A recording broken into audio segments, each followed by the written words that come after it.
మీ వెంటే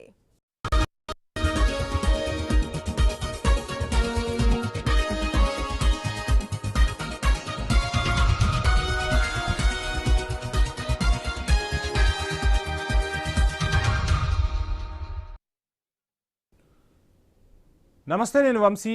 welcome to question hour.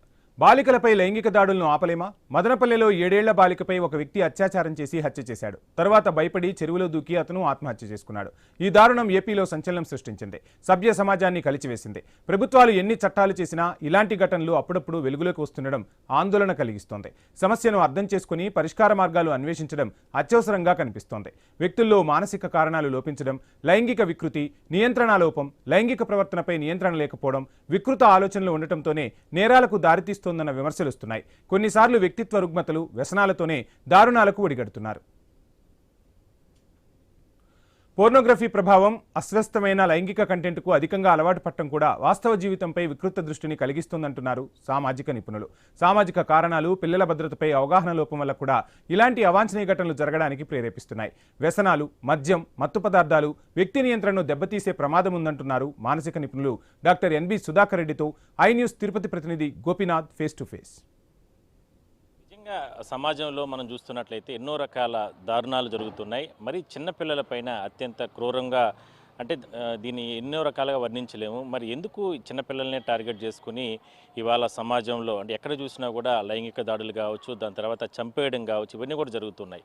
So ఎందుకు జరుగుతున్నాయి ఏంటి, ఎందుకు మనుషులు ఎందుకు ఈ రకంగా ప్రవర్తిస్తున్నారు, అసలు ఏంటి, నిజంగానే ఏదైనా సరే మానసికంగా ఏదైనా సరే ఇబ్బందులు ఉంటాయా, లేదంటే ఎందుకు ఒక వయసు వచ్చిన తర్వాత సమాజంలో ఆరోగ్యకరంగా ఉన్న వ్యక్తులు కూడా ఈ రకంగా చిన్నపిల్లలను చూస్తున్నా కానీ ఎందుకు ఆ రకంగా లైంగికంగా దాడి చేయాలి, లైంగికంగా ఏదో ఒక రకంగా చేయాలనే ఆలోచన ఎందుకు వస్తుంది అనే దానిపైన ఒకసారి మనం తెలుసుకునే ప్రయత్నం చేద్దాం. ఎందుకంటే ఆ మధ్య కాలంలో ఏపీలో చాలా చోట్ల జరిగాయి. ఇప్పుడు తాజాగా మదనపల్లిలో కూడా జరిగింది. 7 సంవత్సరాల చిన్న బిడ్డ పైన అత్యంత క్రూరంగా కులవర్ధన్ అనేటువంటి వ్యక్తి లైంగిక దాడి చేయడం, దాని తర్వాత చంపేయడం, ఇంట్లోనే ఒక టబ్బులో పెట్టడం, ఇది రాష్ట్ర వ్యాప్తంగా సంచలనమైంది. చాలామంది కంటతడి పెట్టుకున్నారు. చాలామంది తమ బిడ్డను కోల్పోయినట్టుగా అందరూ కూడా భావించారు. మరి దేవుడు కూడా అతనికి ఒక శిక్ష వేశాడు, మరణ శిక్ష. అతనే చెరువులోకి వెళ్ళి ఆత్మహత్య చేసుకోవడం జరిగింది. మరి ఎందుకు ఇలా జరుగుతుంది సమాజంలో, ఒకసారి మనం తెలుసుకునే ప్రయత్నం చేద్దాం.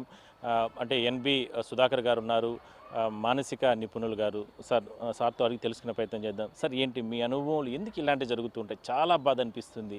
నిన్న జరిగిన ఘటన కావచ్చు, సమాజంలో చాలా ప్రాంతాల్లో చిన్న బిడ్డలు, సహజంగా మనం చూస్తే చిన్న బిడ్డను చూస్తాను కానీ చాలా ఇదిగా బిడ్డని దగ్గరికి తీసుకొని చేస్తూ ఉంటారు. మరి ఎందుకు మనుషుల్లో ఈ రకమైనటువంటి మార్పు రావడానికి కారణాలు ఏంటి? సహజంగా మీరు అన్నట్టు ఆడబిడ్డ చిన్న పాపను చూస్తే తీసుకొని ముద్దాడాలనిపిస్తుంది చిన్న పాపలైతే. అలా కాకుండా ఒక చిన్న పాప మీద పరమైన కోరికలు వస్తున్నాయంటే అతనిలో ఏదో విధమైన ఒక ఉన్మాదం ఉంటుందండి. సైకోసెక్సువల్ డిజార్డర్స్లో చాలా ఉన్నాయి. అతనికి విపరీతమైన ఉద్వేగాలను నియంత్రించుకోలేనంత ఉన్మాదం ఉంటుంది. అంటే ఇదంతా హార్మోనల్ ఎఫెక్ట్, లేదా అతనిలో మానసిక రుగ్మతలు ఉంటాయి. కొంతమందిలో బైపోలార్ డిజార్డర్ ఉండొచ్చు, స్కిజోఫ్రెనియా ఉండొచ్చు, సైకోసిస్ ఉండొచ్చు, లేదా ఇంకొన్ని పారాఫిలియా, ఇట్లాంటి లైంగిక పరమైన ఉన్మాద లక్షణాలని ప్రేరేపించే రుగ్మతలు ఉంటాయి. అలాంటి వాళ్ళు ఇట్లాంటి రేపులు చేస్తుంటారు. తర్వాత డిప్రెషన్ కూడా ఉంటుంది కొందరికి. ఇప్పుడు ఆ అబ్బాయి, మదనపల్లి అబ్బాయి రేప్ చేశాడు, ఆ తర్వాత చెరువులో దూకి ఆత్మహత్య చేసుకొని చనిపోయాడు. అంటే డిప్రెషన్ ఉంటే తప్ప ఆత్మహత్య చేసుకోడు. కాబట్టి ఒక విధంగా చూసి ఇవన్నీ మానసిక రుగ్మతలకి మూలాలు, కారణాలుగా అనుకుంటాం. అయితే అవి ఎందుకు వస్తాయనేది సమస్య అండి. ఇలా మానసిక రుగ్మతలు, హార్మోన్ ఇంబ్యాలెన్స్ రావచ్చు. ఒకటి, ఈ మధ్యకాలంలో ఎక్కువ మాదక ద్రవ్యాలు, గంజాయి ఇట్లాంటివి వాడకాలు ఉన్నాయి. ఇట్లా మాదక ద్రవ్యాలు ఎక్కువగా వాడే వాళ్ళల్లో కూడా సైకోసిస్ లక్షణాలు వస్తాయి. ఉన్మాదమైన స్థితి వస్తుంది. వాడికి వివేకం కోల్పోతాడు, ఏం చేస్తున్నాడో వాడికే తెలియదు. అంటే ఒక అమ్మాయి కనిపిస్తేనే వాడికి శృంగారపరమైన ఆలోచనలు తప్ప, మీరు ఇందాక చెప్పినట్టు ముద్దాడదమ, ప్రేమ, అనురాగం, వాత్సల్యం ఇలాంటివి ఏమీ కనిపించవు. ఇప్పుడు ఆ డ్రగ్స్, కొంతమంది తాగుబోతులు ఉంటారు, తాగిన అలా అయితే ఇలాంటి దారుణాలు జరిగినప్పుడు మనం బాధపడడం కంటే దారుణాలు నివారించడానికి పూనుకోవడం సామాజిక అంశం అండి. సామాజిక పరంగా చేయాలి. అంటే ఎందుకు అంటున్నానంటే, చేతులు కాలిన తర్వాత ఆకులు పట్టుకోవడం కంటే నియంత్రణ పద్ధతులు మేలండి. ఇలాంటి పిల్లలు ఇప్పుడు ఈ విపరీతమైన శృంగార లక్షణాలు, కోరికలు, కామవాంక్షలు ఉన్న వాళ్ళ ప్రవర్తన ఖచ్చితంగా తెలుస్తుందండి. తల్లిదండ్రులకు తెలుస్తుంది. ఆ అబ్బాయి అమ్మ నాన్న లేదా పక్కన వాళ్ళు, వాడి చూపులు, వాళ్ళు ఎలా అంటే చూడు, ఇలా ఆ చూపులు చూస్తేనే అర్థం అవుతుంది. ఎప్పుడైతే విపరీతమైన ప్రవర్తన ఉంటుంది అలాంటి వాళ్ళని చూసి ముందే కౌన్సిలింగ్ చేయడమో లేదా థెరపీ చేయడం, చికిత్స చేయడమో చేయగలిగితే ఆగుతుంది. అలాగే మనం ఆడపిల్లలను కూడా కొద్ది భద్రంగా చూసుకోవాలి. అంటే మనం ఎవరమైనా ఎలా ఉందంటే చిన్న పిల్లల్ని ఒంటరిగా పంపకుండా ఉండడం, ఈ దారుణాలకు దూరంగా ఉంచడం, లేదా మంచి చెడ్డ వాళ్ళకి అంటే ఈ మదన పిల్లమ్మాయి చిన్న 7 ఏళ్ళ అమ్మాయే కాబట్టి తెలియకపోవచ్చు, కానీ చిన్న వయసు నుంచి జాగ్రత్తలు అవి తీసుకోవాలి. చట్టాల మీద కూడా భయం పోయింది. అదొక పెద్ద సమస్య భారతదేశంలో. మీరు ఏ నేరం చేసినా లంచాలు ఇస్తే పోలీసులు వదిలేస్తారు, లేదా కోర్టుకు పోయి తిరిగి కోర్టు కాదు ఆ కోర్టు జీవిత కాలం కోర్టులో తిరగచ్చు, ఆఖరిలో కోర్టులో కూడా మేనేజ్ చేసి కొట్టించుకోవచ్చు. ఇవన్నీ అంటే ఇక్కడ కుటుంబ నేపథ్యం కూడా ఒక కారణం అండి. పిల్లల పెంపకంలో లోపాలు ఉండడం అంటే సమాజంలో ఉన్న వ్యవస్థలన్నీ పాడుపడడం, విచ్ఛిన్నం కావడం, లేకపోతే బాధ్యతారహితంగా వ్యవహరించడం, తమ బాధ్యతలను గుర్తించకపోవడం, తాము చేయాల్సిన పనులు చేయకపోవడం వల్ల ఇలాంటి దారుణాలు జరుగుతున్నాయి. తల్లిదండ్రులు పిల్లల్ని చాలా పద్ధతిగా పెంచాలి. అబ్బాయిల్ని కానీ అమ్మాయిల్ని ఎవరైనా కానీ.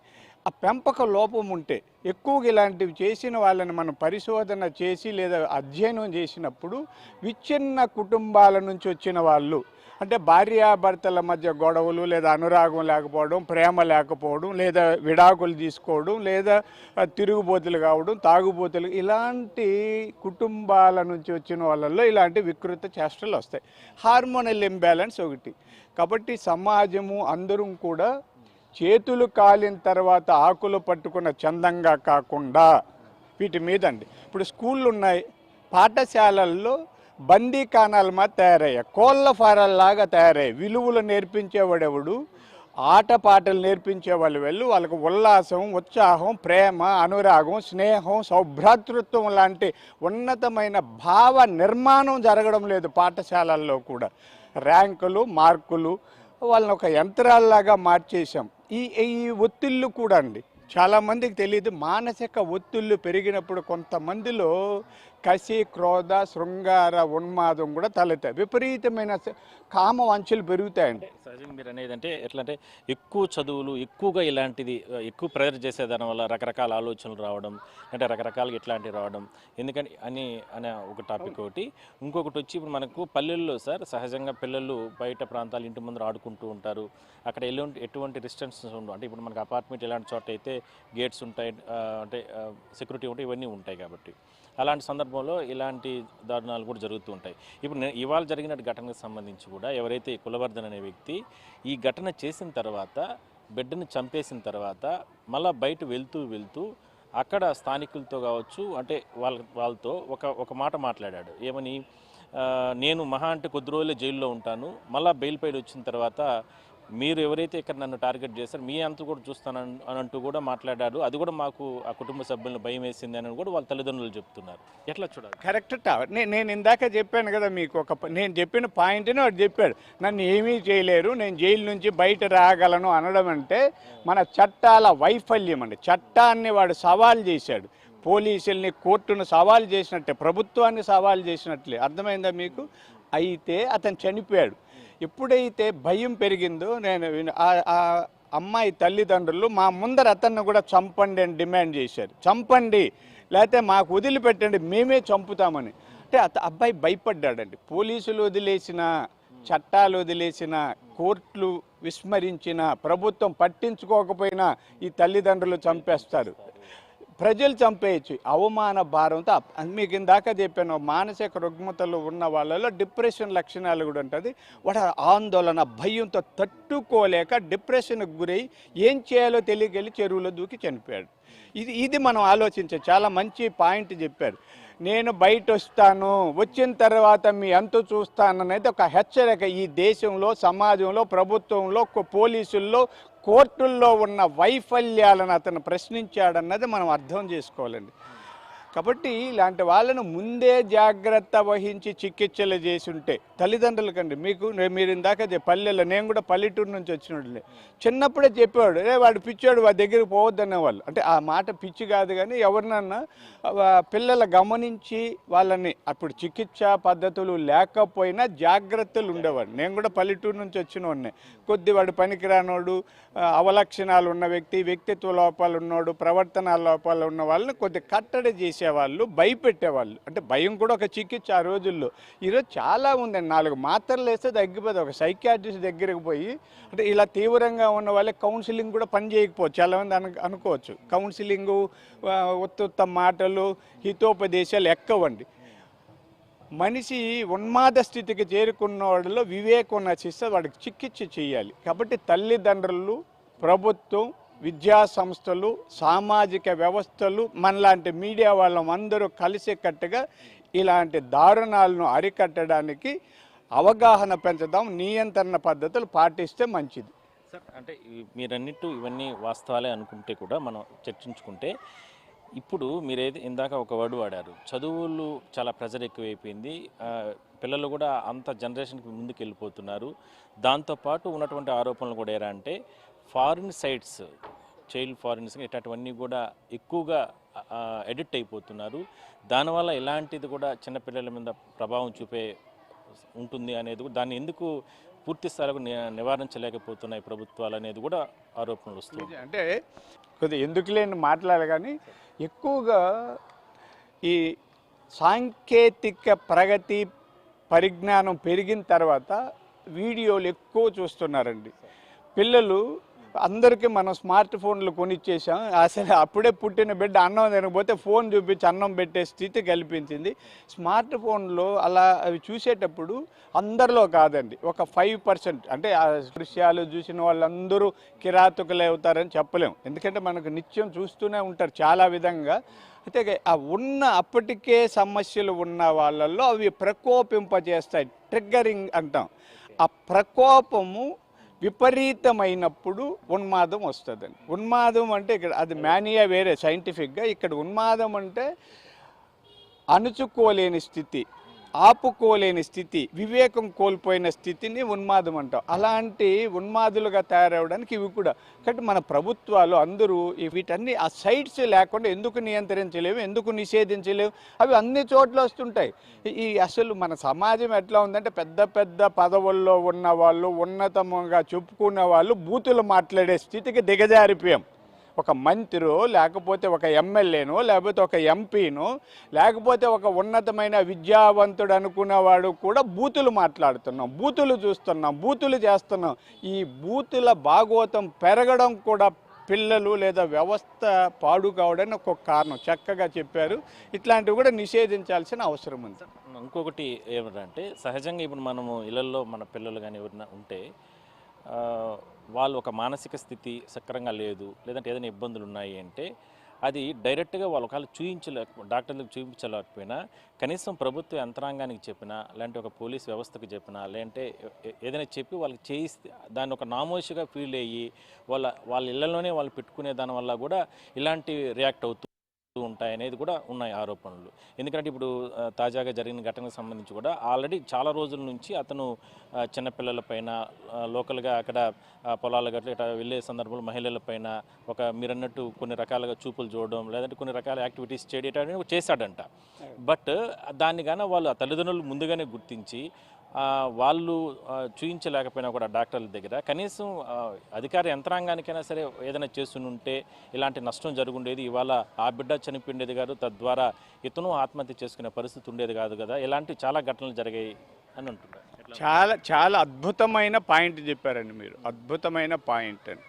అతను ముందే గమనించారు. మనలో స్టిగ్మా మీరు అన్నట్టు ఒక నామోషి ఉంటుంది. సైకాలజిస్టును కలిస్తే పిచ్చోడు అంటారేమో, సైకియాట్రిస్ట్ దగ్గరకు పోతే మీకు అది తెలియదండి. నాతో చాలామంది సరదాగా మాట్లాడడానికి కూడా భయపడతారు.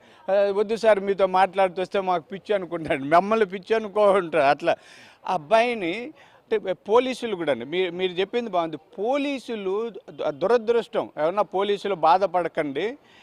ఇలాంటి వాళ్ళు వెళ్ళినప్పుడు కొడుతున్నారు, భయపెడుతున్నారు, చట్టాలు చెప్తున్నారు తప్ప వాళ్ళని సరైన మానసిక నిపుణుడు, మానసిక వైద్యుడి దగ్గరికి తీసుకెళ్లాలన్న ఆలోచన పోలీసులు చేయడం లేదు, కోర్టులు చేయడం లేదు. నేను చాలా సందర్భాల్లో మీకు ఈ బాలల సంక్షేమ గృహాలు 21 ఉన్నాయండి ఉమ్మడి రాష్ట్రంలో. అప్పుడు ఈ 21 సంక్షేమ గృహాల్లో సైకాలజిస్టులని నేనే పెట్టించి ఒక గవర్నమెంట్ తరఫున నేను ఒక 6 నెలలు కోఆర్డినేటర్గా నేర్పించాను. అప్పుడు కూడా చెప్పాను. అయినా పోలీసులు తీరు మారడండి. ఇక్కడ ఎవరిని విమర్శించడానికి, పోలీసులు కొడితేనో తిడితేనో బాగుపడతారు అనుకుంటారు తప్ప మానసిక రుగ్మతలు కొట్టినా గొంతు కోసినా కూడా మందులు వాడాలి. ఇది ప్రభుత్వంలో కూడా నాకు చాలా బాధ. ప్రభుత్వం స్కూళ్ళ కోసం, కాలేజీల కోసం రకరకాల స్కీములు చెప్తున్నారు. అమ్మ ఒడో ఇంకొక ఒడో వాళ్ళకి ఇచ్చి డబ్బులు ఇస్తున్న ప్రభుత్వం మానసిక రుగ్మతలని తగ్గించడం కోసం, మానసిక ఆరోగ్యాన్ని పెంపొందించడం కోసం సరైన చర్యలు తీసుకోవడం లేదు. ఇప్పుడు ఏ ప్రభుత్వమైనా, ఇప్పుడు అప్పుడని కాదు, నేను వైఎస్ రాజశేఖర రెడ్డి గారు ఉన్నప్పుడు ఎన్నోసార్లు కలిశానండి, అర్జీలు ఇచ్చాను, చంద్రబాబు నాయుడు గారికి ఇచ్చాను. ఇప్పుడు కాదు కానీ ఇంతకు ముందు ఎంతో ప్రభుత్వాలు ఇదే మానసిక ఇన్ని కోట్లు ఖర్చు పెడుతున్నాం, ఉచితంగా బస్సుల్లో ఎక్కిస్తున్నాం, అది తిరుగుతాం, ఇది తిరుగుతున్నాం. ఉచితంగా ఎంత ఉంటారండి? మానసిక రుగ్మతలు ఉన్న వాళ్ళు 4-4.5% ఉంటారు. అందులో తీవ్రమైన మానసిక రుగ్మతలు ఉన్నారు 1% ఉంటారు. మన సమాజంలో 1% మందిని మనం మార్చగలిగితే ఈ సమస్యలు ఉండవండి. చాలా మంచి ప్రశ్న వేశారు. దీని మీద పోలీసులు, ప్రభుత్వం, కోర్టులు అందరూ ఆలోచించాలనేది నా విజ్ఞప్తి కూడా అండి. Right sir. సో మొత్తం మీద సుధాకర్ గారు ఒకటే చెప్తున్నారు, రకరకాల కారణాలు మనుషులు అంటే రోజు రోజుకు కూడా జరుగుతున్న పరిణామాలు చూస్తే ఎన్నో కారణాలు ఉంటాయి. బట్ ఏరా అంటే అంతిమంగా వాళ్ళ తల్లిదండ్రులు అంటే ఖచ్చితంగా ఇళ్లలో ఉన్నటువంటి వాళ్ళ తల్లిదండ్రులు ఆడబిడ్డలను కాపాడుకోవాల్సిన బాధ్యత వాళ్ళపైన ఉంటుంది. అదేవిధంగానే ఎవరైతే మగవారు ఈ రకంగా పిల్లలు, యువకులు ఏ రకంగా చేస్తూ ఉంటారో, వ్యవహరిస్తూ ఉంటారో వాళ్ళ మానసిక స్థితిని కూడా ఎప్పటికప్పుడు గమనిస్తూ, ఒకవేళ ఎక్కడ కూడా దాని గురించి నామోషి పడాల్సిన అవసరం లేదు. ఒకవేళ మీ స్థాయి దాటిపోతే చట్టం అనేది ఉంది కాబట్టి ముందుగానే ఆ చట్టానికి మీ వాళ్ళని అప్పగించి మానసికంగా ఉన్నటువంటి అతని పరిస్థితిని పూర్తిగా అధ్యయనం చేసి అతనికి కానీ చికిత్స చేయించగలిగితే సమాజంలో మీ కుటుంబంలోనూ ఇలాంటి విషాదాలు జరగవు, అవతల వారి కుటుంబంలోనూ ఇలాంటి దుర్ఘటనలు జరగవు అంటూ కూడా సుధాకర్ గారు అభిప్రాయం వ్యక్తం చేస్తున్నారు. సో చూద్దాం మొత్తం మీద ఈ ఘటనకు సంబంధించి రాష్ట్ర వ్యాప్తంగా ఇప్పటికే చాలామంది ప్రజలు బాధపడుతున్నారు. ఒకవైపు 7 సంవత్సరాల బిడ్డను కోల్పోయినటువంటి ఆ కుటుంబం తీరని శోకంలో ఉంది. మరోవైపు అవతల కుటుంబం, చేతికి వచ్చినటువంటి బిడ్డను కోల్పోయినటువంటి అవతల కుటుంబం కూడా వాళ్ళు ముందుగానే జాగ్రత్త పడి ఉంటే నిజంగా ఇలాంటి ఘటన కూడా జరుగుండేదేమో కాదేమో అనేటువంటి అభిప్రాయం కూడా చాలామంది వ్యక్తం చేస్తున్నారు. వీడియో జర్నలిస్ట్ రాజేష్తో కలిసి గోపినాథ్, ఐ న్యూస్, తిరుపతి నుంచి. నేర ప్రవృత్తిని, ఇతర పైశాచిక ప్రవృత్తిని ప్రేరేపించే అంశాలు మత్తుమందుల్లో ఉంటాయంటున్నారు కడప రిమ్స్ మానసిక వైద్యశాల ప్రొఫెసర్ డాక్టర్ ఆర్ వెంకటరాముడు. అధికంగా మద్యంతో పాటు మత్తు పదార్థాలు సేవించే వారిలో అనేక అవలక్షణాలు ఉంటాయంటారు. డ్రగ్ డీ అడిక్షన్ సెంటర్ ద్వారా వారి ప్రవర్తనలో మార్పు తీసుకురావాలంటున్నారు. మత్తు పదార్థాలకు దూరంగా ఉంచినప్పుడే మదనపల్లి ఇలాంటి ఘటనలు జరగకుండా ఉంటాయంటున్నారు. మత్తు పదార్థాలను అందుబాటులోకి రాకుండా కఠినమైన చర్యలు తీసుకోవాలంటున్న డాక్టర్ ఆర్ వెంకటరాముడితో ఐ న్యూస్ కడప ప్రతినిధి ఫేస్ టు ఫేస్.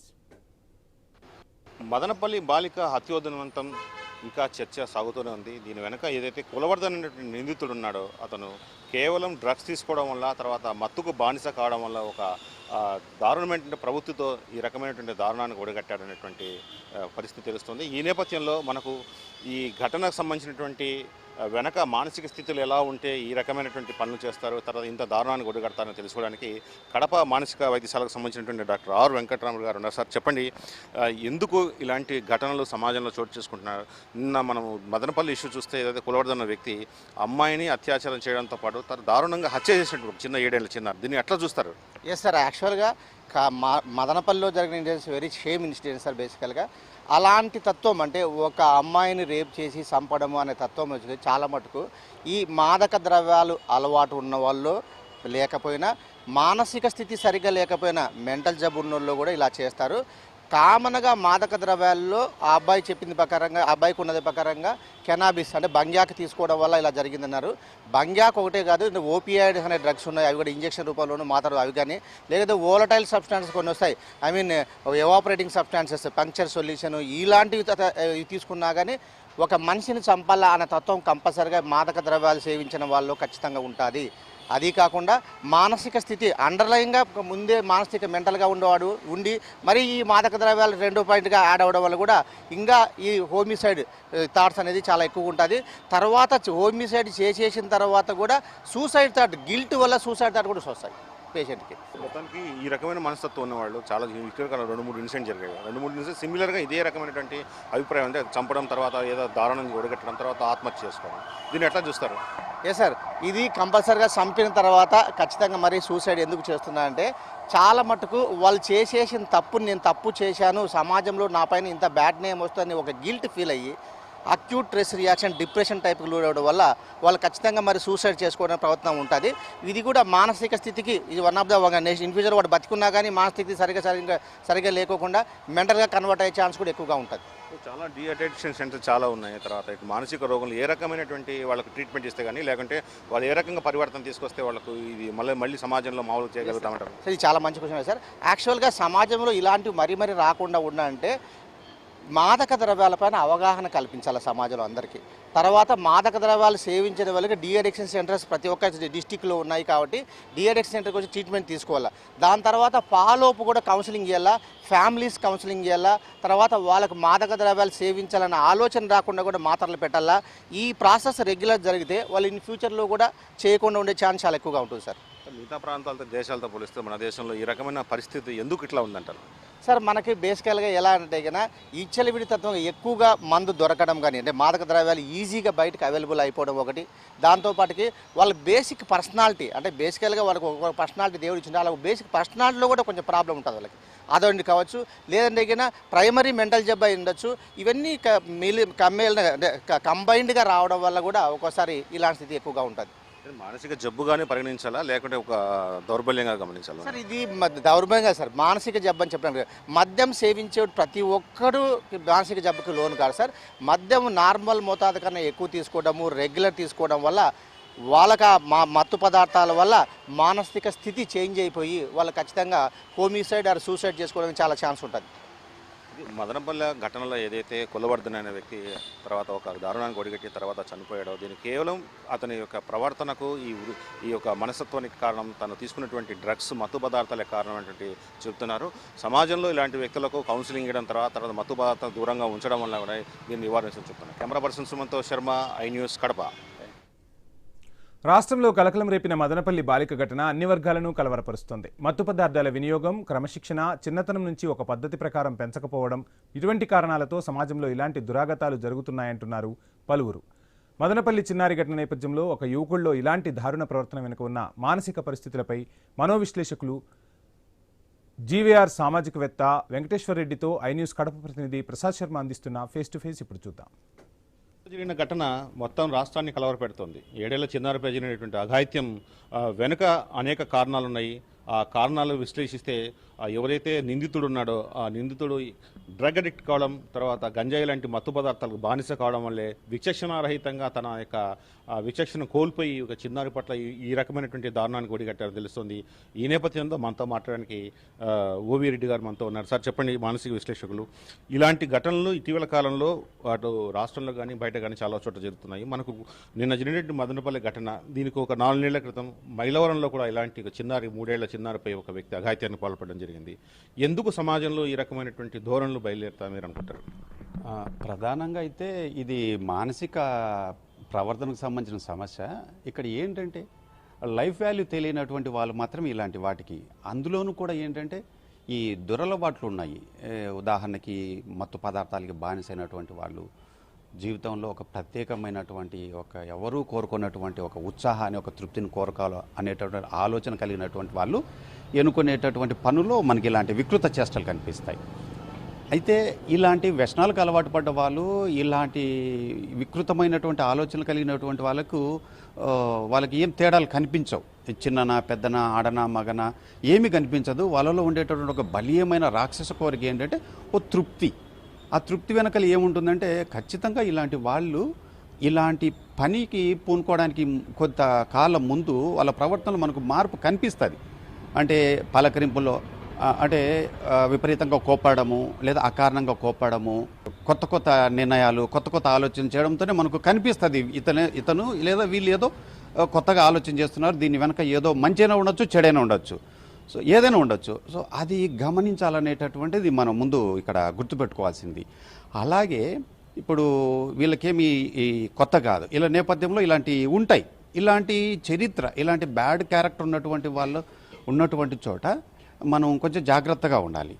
జాగ్రత్తగా ఉండాలి. ఒకటి, ఇట్లా చిన్నపిల్లలు ఉన్నటువంటి చోట లేదా వృద్ధులు ఉన్నటువంటి చోట, అది దొంగతనం కావచ్చు, రేపు కావచ్చు, లేదా దోపిడీ కావచ్చు, ఇట్లా చిన్నపిల్లలు కానీ వృద్ధులు కానీ ఉన్నటువంటి చోట ఇలాంటి వాళ్ళు ఉన్నప్పుడు మనం ఎలా ఉండాలనేటటువంటిది అది ఒక వ్యక్తికి సంబంధించిన బాధ్యత కాదు, అక్కడ ఉండేటటువంటి ఆ సమాజం యొక్క బాధ్యత. ఇక్కడ ఏంటంటే పోనీలు అనేటటువంటి ధోరణి కూడా ఇలాంటి వాళ్ళకు కొంచెం ఎంకరేజ్మెంట్, అంటే ఒక స్వేచ్ఛ, ఎవరు పట్టించుకోలే ఇలా చేస్తేనది. అందువలన ఇలాంటి వాళ్ళు ఉన్నప్పుడు మనము గమనించాల్సింది ఒకటి, అంటే మనం కూడా జాగ్రత్త చెప్పాలి పిల్లలకి. అట్లా ఇట్లాంటి వాటికి, ఇలాంటి అఘాయిత్యాలకు దగ్గరగా ఉండేటటువంటి వాళ్ళకి కూడా మనం జాగ్రత్తలు చెప్పాలి. మరొకటి ఏంటంటే, ఇప్పుడు మనము ఇలాంటి వాళ్ళకి ఇలాంటి నేపథ్యం ఉంటుంది అంటున్నాం, ఉన్నటువంటిది తెలిసి కూడా మనము సామాజికంగా మనం కనుక వాళ్ళ గురించి పట్టించుకోకపోయినా, అంటే మనం చాలా సంస్కరణ సంబంధించినటువంటి కార్యక్రమాలు చేస్తూ ఉంటాం. కానీ ఇలాంటి వాటి మీద ఎగ్జాంపుల్ ఏంటంటే కనుక ఇలాంటివి చేస్తే జీవితం ఏమవుతుంది, లేదా ఇలాంటివి చేస్తే చట్టాలు ఎలా ఉన్నాయి, అలాంటప్పుడు అమ్మా నాన్నలు ఒక బిడ్డ కోల్పోతే అది ఎవరైనా కానీ అమ్మా నాన్నలు ఎంత బాధపడతారు. నేను ఇలాంటి వాటికి నేను పాల్పడకూడదు, సమాజంలో గుర్తింపు కావాలనుకుంటే, సంతోషం, తృప్తి కావాలనుకుంటే గొప్ప గొప్ప మంచి కార్యక్రమాలు చేసి కూడా రావచ్చు అనేటటువంటి దాని మీద జరగట్లేదు అక్కడ. ముఖ్యంగా మానసిక దౌర్బల్యం అనొచ్చా, తర్వాత క్రిమినల్ యొక్క మెంటాలిటీ ఉండడం వల్ల ఈ రకంగా జరుగుతుంది అనొచ్చు. అంటే మీరు అన్నట్లు ఒక క్రైమ్ చేయడం కూడా అది మానసిక ప్రవర్తన సమస్య. సో ఎటొచ్చి ఏంటంటే ఒక వ్యక్తి సరైన మార్గం నుంచి పక్కకి వెళ్ళాడు అని అంటే అది ప్రవర్తన సమస్య. తెలిసి కూడా నిర్లక్ష్యం చేయడం ద్వారానే మనం ఎంకరేజ్ చేసిన వాళ్ళం అవుతున్నాం. అందువలన ఏ విధమైన ప్రవర్తన సమస్య ఉన్నప్పటికీ కూడా పోలీస్ యంత్రాంగం కావచ్చు, ఎడ్యుకేషన్ ఇన్స్టిట్యూషన్స్ కావచ్చు, సామాజిక సేవా సంస్థలు కావచ్చు, ఇట్లాంటి వాటి మీద ఇప్పుడు డి అడిక్షన్ సెంటర్స్ ఉన్నాయి. అలాగే ఇలాంటి ధోరణి ఉన్నటువంటి వాళ్ళ మీద కాస్త జాగ్రత్తలు తెలియజెప్పడం, వాళ్ళను మామూలు మార్గంలోకి తీసుకుని రావడానికి సరైనటువంటి గైడెన్స్ ఇట్లాంటివి ఇవ్వడం కూడా చేస్తే ఇట్లాంటి వాటి మీద కొంచెం మనం ఇలాంటి ప్రమాదాల నుంచి రక్షించడానికి వీలవుతుంది. తర్వాత మనతో మాట్లాడడానికి వెంకటేశ్వర రెడ్డి గారు. సార్ చెప్పండి, సమాజంలో ఇట్లాంటివి చాలా తరచూ జరుగుతున్నాయి. మనకి సమాజంలో వ్యక్తిగతంగా బాధ్యతతో పాటు సామాజికంగా బాధ్యత తీసుకునే వాటిని నివారించాలంటున్నారు. సో సమాజంలో ఇప్పుడున్నటువంటి ఈ బిజీ సమాజంలో ఇలాంటి నివారించుకోవడం సాధ్యమవుతుందంటారా? ఖచ్చితంగా సాధ్యమవుతుందండి. మొట్టమొదటిగా నా అభిప్రాయం ప్రకారం ఏంటంటే కుటుంబంలో వాతావరణము చక్కగా ఉండాలి. పిల్లవాళ్లకు మంచి బుద్ధులు నేర్పించడం అనేటువంటిది తల్లిదండ్రుల బాధ్యత అన్నమాట. ఎలాంటి అకృత్యాలు చేసినటువంటి దాని యొక్క దుష్ఫలితాలు ఎలా ఉంటాయి అని పిల్లలకు తెలియజేస్తుండాలి, కొన్ని మారల్ వాల్యూస్ని కూడా. అయితే దానికంటే పిల్లలకు చెప్పేదానికంటే ముందు తల్లిదండ్రులు కూడా వాళ్ళ ఇంట్లో పాటిస్తూ ఉంటే ఆ అట్మాస్ఫియర్లో పెరిగిన పిల్లలు ఎవరు కూడాను ఇలాంటి అకృత్యాలకు పాల్పడరు. నెంబర్ 1. నెంబర్ 2 ఏంటంటే మాదక ద్రవ్యాలకు అలవాటు పడిన వాడికి మంచి చెడు విచక్షణ అనేది ఉండదన్నమాట. ఆ యొక్కటువంటి ఆ మత్తులో ఏదో చేసేయాలన్నటువంటి తపన ఏదో ఉంటుంది. దానివల్ల వచ్చే దుష్పరిణామాల గురించి వాడికి అవగాహన ఉండదు. కాబట్టి నా ఉద్దేశం ప్రకారం ఏంటంటే ప్రభుత్వము ఏదైనా కానివ్వండి దాన్ని సమూలంగా సొసైటీ నుంచి నిర్మూలించాలి. ఏదంటే గంజాయి కానివ్వండి, తాగుడు కానివ్వండి, ఇవన్నీ కూడా ఏంటంటే సమాజాన్ని సర్వనాశనం చేసేటువంటి వ్యసనాలు అన్నమాట. అలాంటివి లేకుండా ప్రభుత్వం కూడా కఠిన చర్యలు తీసుకునే వాటిన్నింటిని కూడా నిర్మూలించాలి. ఇలాంటి వాటికి అవకాశం లేకుండా పోతుంది. తర్వాత ఇలాంటివి జరిగినప్పుడు ఏంటంటే వాటికి శిక్షించడం అనేది ఒకటి పరిష్కారం కాదు. అయితే ఇలాంటి వాళ్లకు మానసిక శాస్త్రవేత్తల చేతను లేదు డి అడిక్షన్ సెంటర్స్లో చేర్పించేసి వాళ్ళకు మంచి సలహాలు ఇచ్చి మంచి బుద్ధులు నేర్పించి వాళ్ళను సమాజానికి ఉపయోగపడే రీతిగా తీర్చిదిద్దితే ఇలాంటివి ఏవి మనకు జరిగేదానికి అవకాశం లేదండి. ఇలాంటి వారి సంఖ్య చాలా ఎక్కువగా ఉన్నట్టు కనిపిస్తుంది ఇటీవల కాలంలో. ఇది డియాక్షన్ సెంటర్లో ఎంతమందిని మనం ట్రైన్ చేసి ఎక్కువగా లేదు. మాదక ద్రవ్యాలకు అలవాటు పడిన వాళ్ళందరూ ఇలాంటి కార్యక్రమాలు చేయట్లేదు. వాళ్ళు ఏదో వాళ్ళ జీవితాలు వాళ్ళు నాశనం చేసుకుంటున్నారు తప్ప ఇతరుల జీవితాలను నాశనం చేసేవాళ్ళు అతి కొద్ది మంది మాత్రమే మనకు కనబడుతూ ఉన్నారనమాట. కాబట్టి అలాంటి వాళ్లకు సరైనటువంటి సలహాలు మానసిక శాస్త్రవేత్తల చేత ఇప్పించాలి అండి. అలాంటప్పుడు తర్వాత మాదక ద్రవ్యాలను సొసైటీలో నుంచి సమూలంగా ఏదైనా కానివ్వండి, ఏ రూపంలో అయినా కానివ్వండి, అది సమాజంలో ఉండేదానికి వీలే లేదు. వాటిని సమూలంగా అరికట్టాలండి. అది ప్రభుత్వ బాధ్యత. మన ఎవరైతే వారికి రక్షకులు ఉన్నారో వాటి బాధ్యత. అలాగే పౌరులు కూడా నేర్చుకోవాల్సిందంటే వీటి వల్ల మన కుటుంబాలకు ఎంత లాస్ జరుగుతోంది, ఎంత నష్టం జరుగుతుంది, మన పిల్లలు మనల్ని చూసి ఎలా చెడిపోతున్నారు అన్నటువంటి అవగాహన కూడా ప్రతి కుటుంబంలో పెద్దలకు ఉండాలి ఫస్ట్. ఇవి ఉన్నప్పుడు ఇలాంటి అకృత్యాలు జరిగేదానికి అవకాశం లేదు అన్నమాట. ఇది ఏదైతే మదనపల్లె ఘటన వెనక ఉన్నటువంటి ప్రధానమైన కారణంగా కనిపిస్తున్నటువంటి డ్రగ్ అడిక్షన్, ఏదైతే మాదక ద్రవ్యాల వినియోగం తగ్గినప్పుడు సమాజంలో పూర్తిగా నివారించినప్పుడే ఇలాంటి దారుణాలు జరగకుండా అరికట్టగలుగుతాం. తర్వాత సమాజంలో ప్రతి ఒక్కరూ శాంతియుతంగా జీవించే అవకాశం ఏర్పడుతుందని చెప్తున్నారు. కెమెరా